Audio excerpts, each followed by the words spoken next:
Hi, good evening, everyone. Salute to the Indian youth. I think after 12 years, అప్పుడెప్పుడు ఢిల్లీలో Anna Hazare moment తర్వాత ఎటువంటి ఇది లేకుండా దేశంలోని యువత అంతా కూడా నీట్ ఎగ్జామ్స్లో లీకేజ్ మీద దీని మీద అందరూ కూడా బయటికి రావడం జరిగింది. సో ఈ ఉద్యమం టైంలో మనం చాలా విషయాలు నేర్చుకున్నాం, చూసినాం. ఇది ఒక్క ఉద్యమం వల్ల వచ్చిందని నేను అనుకోవటం, ఒక నీటి ఒక్క సమస్యనే కాదు. దీంట్లో ఈ 12 సంవత్సరాలుగా ఉన్న ఒక అన్రెస్ట్, జనం మీద రుద్దబడుతున్నా మోయబడుతున్నా అనేక భారాల వల్ల వచ్చిందని నేను అనుకుంటున్నా. కేంద్రం చూపించిన సరే ముఖ్యంగా చూస్తే ఇథనాల్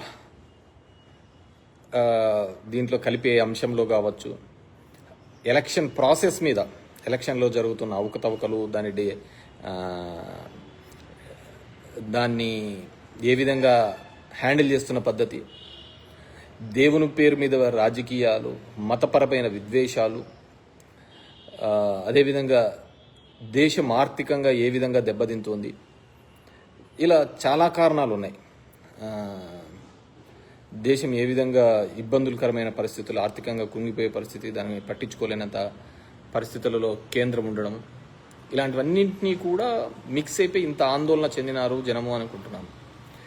ఇంకా చాలామంది మేధావులు అనే వాళ్ళు మాట్లాడలేకపోయినారు. భయము, ఎందుకంటే ఇన్స్టిట్యూట్స్ వాళ్ళ మీద, వ్యవస్థల మీద వాడుకోవడం. అంటే దీనికైతే ఒకటికి చెప్పచ్చు, గౌరవ చీఫ్ జస్టిస్ అయినటువంటి సూర్యకాంత్ గారికి, ఆయన ఏ రోజు ఏమాట అన్నాడో, కాక్రోచెస్, నిరుద్యోగులంతా కాక్రోచెస్ అని అన్నాడు. ఆ రోజు పుట్టుకొచ్చిన ఒక పార్టీ ఈరోజు ఎడ్యుకేషన్ మినిస్టర్ రిజిగ్నేషన్ వరకు వచ్చి దేశాన్ని అంతా కూడా ఒకవైపు చూసే విధంగా చేయడం జరిగింది. అదేవిధంగా రెండోది, నిన్న ఆయన మాట్లాడలు ఇంకా వి డోంట్ హ్యావ్ టైం చూడ్డానికి చెప్పాను కదా, ఈ వ్యాఖ్యలు చరిత్రలో నిలిచిపోతాయి అని ధర్మేంద్ర ప్రధాన్ రాజీనామా చేయడంలో. అది కూడా మన పని మనం చేయకపోగా దాన్ని ఇంకా హేళనగా చూడడంతో ఇలాంటివన్నీ ఎక్కువగా వస్తూ ఉంటాయి. అండ్ మూడోది, దాన్ని సవరించకపోగా ఈరోజు మళ్ళీ ఇంకొక ఆర్డర్ ఇచ్చినాడు. కోర్టు ప్రొసీడింగ్స్ ఏవే కానీ బయటికి రికార్డింగ్స్ ఇవన్నీ పోకూడదు. ఇంక ఏముంటుందని దాంట్లో నాకు అర్థం కావటం లేదు. కోర్టు ప్రొసీడింగ్స్ కూడా బయటికి పోకుండా పోతే మనం అక్కడ బెంచ్లో ఉన్నప్పుడు చాలా సభ్యతగా కరెక్ట్గా ఏదైతే అది మాట్లాడితే సరిపోతా ఉంటుంది. దాన్ని వదిలిపెట్టేసి అనవసరమైన మాట్లాడి అది మన నెత్తికి తీసుకొని వచ్చి దాని మీద అందరితో అనిపించుకొని చేసుకునే పరిస్థితి. అదేవిధంగా ఎలక్షన్ కమిషన్ మీద జరుగుతున్నది, ఎలక్షన్ జరుగుతున్న పద్ధతి ముఖ్యంగా ఈ దేశంలో, వీటన్నిటి మీద. కానీ నేనైతే రాజీనామా చేయడం అనుకున్నా ధర్మేంద్ర. ఎందుకంటే ఒకసారి రాజీనామా చేసినాడు అంటే ఇంకా ప్రతి డిమాండ్కు కూడా ఈరోజు దేశంలో ఉన్న పౌరులందరూ నిలదీయడం మొదలు పెడతారు. ఖచ్చితంగా ఇరకాటంలో నెడతారు. బేసిక్ అది కరెక్టే చేయాల్సింది. అండ్ ఐ విష్ ఇప్పుడు ఎవరైతే దీని గురించి డిస్కషన్ చేసి మంచి ఒక ఎడ్యుకేషన్ సిస్టమ్ రావాలంటే, ఎందుకంటే నేను మొదటి నుంచి కూడా ఒక మంచి ఎడ్యుకేషన్ సిస్టమ్ ఈ దేశంలో ఉండాలి. ఆత్మహత్యలు, మార్కులు తక్కువ వచ్చినాయని ఆత్మహత్యలు చేసుకోవడం, ఒక అన్హెల్తీ కాంపిటీషన్ ఈ దేశంలో నడుస్తుంది. ఈ ఒక అన్హెల్తీ కాంపిటీషన్ ఈ దేశంలో నడుస్తుంది. ఖచ్చితంగా దాని నుంచి పడేయాల్సిన బాధ్యత మన అందరి మీద ఉంది. మిగతా దేశాలు చూడండి, ఇప్పుడు జర్మనీ లాంటి దేశాల్లో ఉచితంగా విద్య ఉంది. ఆ విద్యను ఏ విధంగా ఇవ్వాలి, తనకు ఏ విధంగా ఇంట్రెస్ట్ ఉంటే ఆ విద్యలోకి పంపిస్తుంటుంది. డాక్టర్కైనా ఫ్రీగా చదివిస్తారు, ఇంజనీరింగ్ అయినా ఫ్రీగా చదివిస్తారు. నీ టాలెంట్ను, నీకున్న శక్తి మేరకు వాళ్ళు చదివిస్తుంది, నీకు ఇంట్రెస్ట్. ఇక్కడ మన దేశంలో పక్కింటోడు డాక్టర్ అంటే నువ్వు డాక్టర్ కావాలా, పక్కింటోడు అమెరికా పోయినంటే నువ్వు అమెరికా పోవాలా, పక్కింటోడు ఇంజనీరింగ్ చదివినట్టే నీ ఇంజనీరింగ్. నీ ఇష్టాలకు సంబంధం లేకుండా దరిద్రాలు చేసి పెట్టేసినాం ఎడ్యుకేషన్ సిస్టమ్ అంతా. సో రాబోయే ఎడ్యుకేషన్ సిస్టమ్ అయినా లీక్ ప్రూఫ్తో పాటు ఒక మంచి వ్యవస్థ రావాలి. కార్పొరేట్ విద్య అందరికీ అందించాలి. ఆ ఇష్టానుసారం ఫీజులు 10 లక్షలు, 20 లక్షలు, 25 లక్షలు ఫీజులు, 4 గోడల మధ్య చదివించే నారాయణ, చైతన్య ఇలాంటి కార్పొరేట్ దానిలో స్కూళ్ళలో వేసి క్రీడలు లేకుండా శారీరకంగా మానసికంగా కృంగిపోయే విధంగా చదివిస్తున్న చదువులు నిజంగా బాధాకరం. ర్యాంకుల కోసమో దీనిల కోసమో అనేది. సరే, లీక్స్ అనేది ఇంకా నేను చెప్పాను కదా, 155 లీకులు ఈ 12 సంవత్సరాల్లో 2 సార్లు నీట్ లీకులు.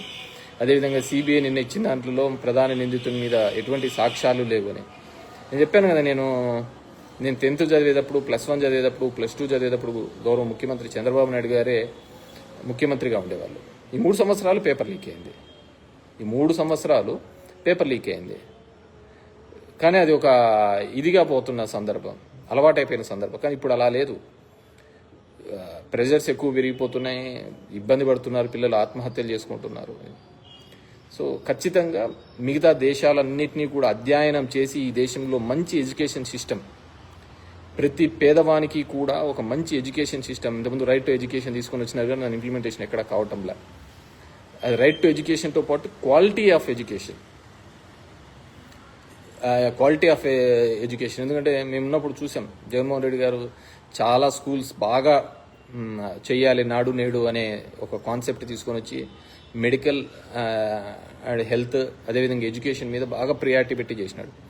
కానీ చంద్రబాబు నాయుడు క్వార్టర్ బాటిల్కు మంచిది ఇస్తానంటే దాని దిక్కుపోయినారు అనుకోండి, అది వేరే విషయము. నేనైతే ఐ స్టిల్ డోంట్ బిలీవ్ ఖచ్చితంగా దీన్ని ఈవీఎం ట్యాంపరింగ్ అని. బెంగాల్లో అంటుకున్న 4,000 కావచ్చు, మా దగ్గర జరిగినది కావచ్చు, ఇవన్నీ కూడా ఈవీఎం ట్యాంపరింగ్ అని I still strongly believe. So I wish best education system తీసుకొని రావడానికి ప్రయత్నం చేయాలని కోరుతున్నాను. అండ్ అదేవిధంగా I salute to all the youth, దాంతోపాటు పెద్దలు కూడా చాలామంది రావడం జరిగింది, సపోర్ట్ చేసినారు. Who are all supported. ఇంకా సపోర్టు చేయలేని వాళ్ళు లేకుంటే దీనిలో ఉన్నవాళ్ళు ఇంకా మనం అంతకంటే మించిన లేరు. సో కాల్ మీరు సెలబ్రిటీలుగా, హీరోలుగా చెప్పుకోవద్దండి. నేను మొదటి నుంచి అదే చెప్తున్నాను. You don't deserve it. మీరు హీరోలు కాదు, యు ఆర్ విలన్స్. సామాజిక స్పృహ లేని వాళ్ళు పెద్ద పెద్ద కథలు, పెద్ద పెద్ద డైలాగులు చెప్పాల్సిన అవసరం, ఒక మాట మాట్లాడడానికి కూడా భయపడి సచ్చే బతుకులు మనకు కూడా ఒక బతుకులేనా అని నేను బలంగా నమ్ముతున్నా. సమాజంలో లేవనెత్తలేనప్పుడు మనం ఎందుకు ఉండాలి? ఊరికనే ఇంట్లో కూర్చొని ఊరికే టీవీలు చూసుకుంటే, నెట్ఫ్లిక్స్ సిరీస్ చూసుకుంటే సరిపోతుంటారు కదా సమాజంలో. And now it's turn to our beloved leader, education minister for state mister Lokesh గారు. ఆ డిఎస్సిలో ఏదో చూడండి బాబు, 400 ఉద్యోగాలు ఏవో ఇచ్చినారు, వితౌట్ ఎగ్జామ్స్ లేకుండా ఇచ్చినారు, జీవోలు కొత్తవి తీసుకొచ్చినారు. దానివల్ల ఏదో ఫ్రాడ్ అని తేలింది. నెంబర్ 1 ర్యాంక్ అనేది అతన్ని డేటాబేస్లో తీసేసినారు. సో మెనీ అలిగేషన్స్ ఉన్నాయి కదా. 3 లక్షల మంది రాసినారండి ఎగ్జాము, ఒకరు కాదు, ఇద్దరు కాదు. మెగా డిఎస్సి అని చెప్పి 16,000 మంది దానిలోకి 3 లక్షల మంది డిఎస్సి రాశారండి. ప్లీజ్ చూడండి. నిన్న చూస్తున్నామండి, మీరు పేటీఎం ఇప్పుడు వచ్చిందండి చెప్పండి. ఎన్నాళ్ళ నుంచి ఉందండి? నేను చదువుకునేటప్పుడు కూడా పేటీఎం ఉందండి. మేము ఏం చేసినామో మా ప్రోగ్రెస్ ఏదో మన పేరెంట్స్కి, గార్డియన్స్కి పిలిచి, స్కూల్లోకి పిలిచి చెప్పేవాళ్ళండి. ఇప్పుడు ఏదో మీరే కనిపెట్టినట్టు దానికి పెద్ద పెద్ద యాడ్లు, పేటీఎం 4 అని పెట్టడం ఏంటండి? తీసుకొచ్చిన సంస్కరణలు చెప్పండి. సిబిఎస్ఈలు ఎన్ని తీసుకొచ్చారండి? ఐబీ తీసుకొని రావడానికి చేస్తున్న అడుగులు ఏంటండి? నాడు నేడు ద్వారా చేసేటి ఏంటండి? అప్పుడు మేము తీసుకొచ్చాం కదండి. మీరు కొన్ని చోట్ల సిఎస్ఆర్ నిధులతో 1 స్కూల్ని 2 స్కూల్ని చూపిస్తున్నారు. ఇట్స్ టేక్ ఏ కంప్లీట్గా స్టేట్ వైడ్ ఒక కాల్ తీసుకోండి. ఒక మంచి కాల్ తీసుకోండి. ఎడ్యుకేషన్లో మనం ఎంత చేయాలన్నా అంత ఉంటుంది. ఎడ్యుకేషన్లో మనం ఎంత కావాలంటే అంత చేయొచ్చు. ఎన్ని రిఫార్మ్స్ కావాలంటే అన్ని రిఫార్మ్స్ చేయొచ్చు. ఒక బ్యూటిఫుల్ ఎడ్యుకేషన్ అండి. మన చంద్రబాబు నాయుడు గారు ప్రైవేట్ స్కూల్ విజిట్ పోయినాడండి. అంతకంటే దరిద్రం ఏమైనా ఉంటుందండి ఈ దేశంలో? ప్రైవేట్ స్కూల్ విజిటింగ్ పోయి అక్కడ బాగున్నాయని చెప్పడం ఏంటండి? మన గవర్నమెంట్ స్కూల్స్ కదండి. మన గవర్నమెంట్ స్కూల్స్ బాగు చేయాలని కోరాలి కదండి. ఆ విధంగా ప్రయత్నం చేయండి.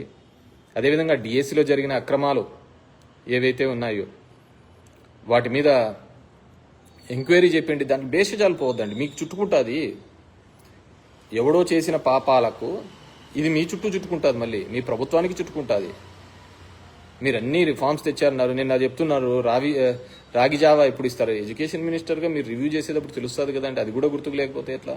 రాగి జావా రాజశేఖర రెడ్డి గారు ఉన్నప్పుడు మా సత్యసాయి జిల్లా ట్రస్ట్ నుంచి సత్యసాయి వాళ్ళు,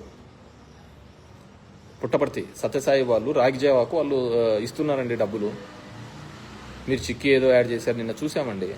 గుడ్. పిల్లల ఎడ్యుకేషన్ విషయంలో కావచ్చు, పిల్లలకి ఎంత చేసినా తక్కువే. So I request and I demand, ఆ డిఎస్సిలో జరిగిన అక్రమాలండి, సంవత్సరం తర్వాత నెంబర్ 1 వచ్చిన అతను కోర్టుకు పోయిన తర్వాతనే కదా మాకందరికీ తెలిసినది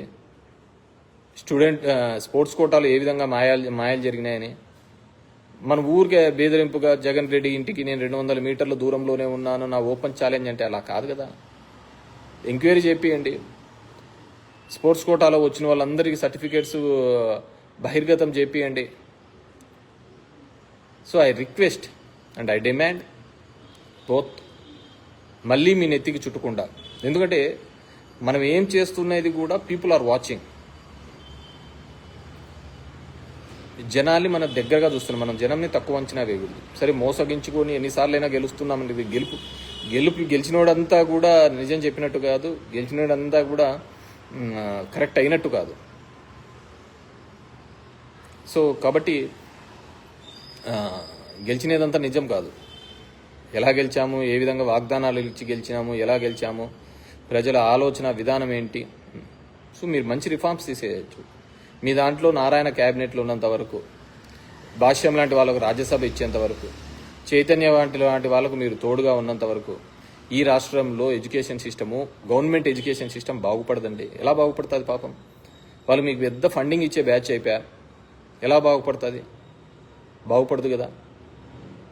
సో అలాంటి వాళ్ళని దూరం పెట్టి మీరు నెక్స్ట్ భవిష్యత్తు తరానికి ముఖ్యమంత్రి కావాలనే ఒక ఆలోచనతో ఉన్నవాళ్ళు, మా పవన్ కళ్యాణ్ కంటే ఎట్లాగో లేదనుకోండి, మీకు ఆలోచన ఉంది కాబట్టి ఐ రిక్వెస్ట్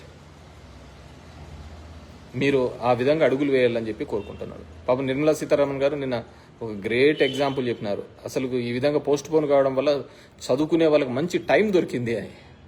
ఆల్రెడీ చదువుకున్న వాళ్ళకందరికి టైం నాశనం అయిపోయింది కదా. ఆల్రెడీ బాగా ఎగ్జామ్ రాసిన వాళ్ళ జీవితాలు అయితే నాశనం అయిపోయినాయి కదండి. So it's a lesson. Accountability లేకి ఉండాలి, ప్రభుత్వంలో ఉన్న వాళ్ళు అకౌంటబిలిటీ లేకి ఉండాలి అనేది ప్రతి ఒక్కరూ ఆలోచించుకోవాల్సిందే. ఎవరు గవర్నమెంట్లో ఉన్నా కానీ అది ఆలోచించుకోవాల్సిన అవసరము, ఆవశ్యకత ఉంది. People are watching us. నాకు తెలిసి నేను మొత్తం అన్ని రాష్ట్రాలను చూశాను. కేరళలో జరిగిన ఉద్యమం చూసా, తమిళనాడులో చూసినా, కర్ణాటక చూసినా, హైదరాబాద్లో నిన్న కేటీఆర్ గారు వెళ్ళి మాట్లాడేది చూసినాను. అదేవిధంగా బీహార్లో చూసా, హౌ దే ఫాట్. బీహార్లో చూసా, బెంగాల్లో చూసా, బాంబేలో చూసాము. ఎవ్రీవేర్. దరిద్రం ఏందో చెప్పాలా, మన ఆంధ్రప్రదేశ్లో జరగలే. మన ఆంధ్రప్రదేశ్లోనే జరగలేదా? మనం అంతా ఇది పోయినాం, చేతకాని పాలలాగా అయిపోయినాం.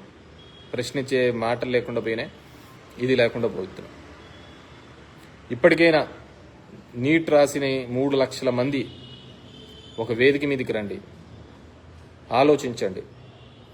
ఏ విధంగా మీ ఉద్యోగాలను, మీకు సంబంధించిన ఉద్యోగాలను తప్పుదావగా ఎలా వెళ్ళాయి అని ఆలోచించవలసిన అవసరము, ఆవశ్యకత మీ అందరికీ ఉంది.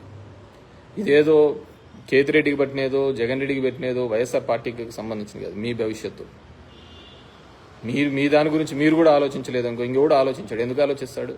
మీకే లేనిది ఏముంది అని చెప్పేసి. కాబట్టి జస్ట్ ఐ రిక్వెస్ట్ లోకేష్ గారు, మీరు సిబిఐ ఎంక్వైరీ అయినా వేయండి మీకు. ఎందుకంటే థర్డ్ పార్టీతో ఎంక్వైరీ చేసుకొని క్లీన్గా రండి. లేదంటే ఈ మచ్చ మీకు జీవితాంతం ఉండిపోతుంది. మీరు ఏ ప్రొఫైల్లో, ఏ పోర్ట్ఫోలియోకి ఎంత దూరం, ఎంత హైట్స్కి వెళ్ళినా కానీ ఇది మీకు జీవితాంతం నిలిచిపోతుంది. సో ఐ రిక్వెస్ట్ మీరు సిబిఐ ఎంక్వైరీ చేయండి. లేదంటే దాని మీద రిజైన్ అయినా చేసి వేరేదన్నా తీసుకోండి. మీకున్న ఆల్రెడీ మీరు సకల శాఖలో చూస్తుంటారు కదా, అన్ని దాంట్లో మీ ఫోటోనే ఉంటుంది పేపర్లలో, మీ డిపార్ట్మెంట్ కాకుండా అన్ని. అది ఒక ముఖ్యమంత్రికి, డిప్యూటీ ముఖ్యమంత్రి తర్వాత మీకు ఎలా వచ్చిందో ఆ ప్రోటోకాల్ తెలియదు కానీ, సో అన్ని దానిలోకి మీరే వస్తూ ఉంటారు. కొద్దిగా ఆ పద్ధతిలో మీరు అడుగులు వేయాలని చెప్పేసి కోరుతున్నాను. అండ్ నేను ఒక సందర్భంలో అనుకున్నా, ఢిల్లీ లాంటి ఇలాంత పెద్ద చోట జరుగుతుందంటే ఎక్కడ ఏ మత విద్వేషాల మీద, ఏ కులాల కుంపటి మీద, కులాలు అంటే మన దరిద్రం లే, ఆంధ్రాలో ఎక్కువ, కానీ మత విద్వేషాలు రెచ్చగొట్టి దాన్ని ఒక భయానక వాతావరణం చేసి కంప్లీట్గా పోలీసు గుంపిట్లోకి వెళ్ళిపోతాదేమోనని నాకైతే వరి ఉండే. ఎందుకంటే జరుగుతున్న రాజకీయ క్రమంలో అలాంటివి జరగడానికి ఎక్కువ అవకాశం ఉందని. కానీ థ్యాంక్ గాడ్ అలాంటివి ఎక్కడా కానీ జరగకుండానే ఈ కార్యక్రమాన్ని CJP కాక్రోచెస్కి ఇంట్లో ఉన్న భయమే, బయట ఉన్న భయమే. దాన్ని జాగ్రత్తగా హ్యాండిల్ చేయాలా. సో దట్స్ సొసైటీ నేర్పించిన పాఠం. అండ్ హయ్యర్ లెవెల్లో ఉన్నటువంటి వాళ్ళు, సుప్రీంకోర్టు చీఫ్ జస్టిస్ లాంటి వాళ్ళు, లేకుంటే ముఖ్యమంత్రి స్థానంలో ఉన్న వాళ్ళు, ప్రధానమంత్రి స్థానంలో ఉన్న వాళ్ళు, ఎవరైనా కానీ మనం మాట్లాడే ప్రతి మాట కూడా చాలా జాగ్రత్తగా ఉండాలి. మీకు ఇచ్చిన అధికారాన్ని తల్లి, చెల్లి, గొడ్డలి ఇలాంటివి చెప్పుకుంటూ పోతా అంటే దాన్ని అదే విధంగా బూడిద చేసి పడేస్తారు. So we have to take care very well. Thank you very much.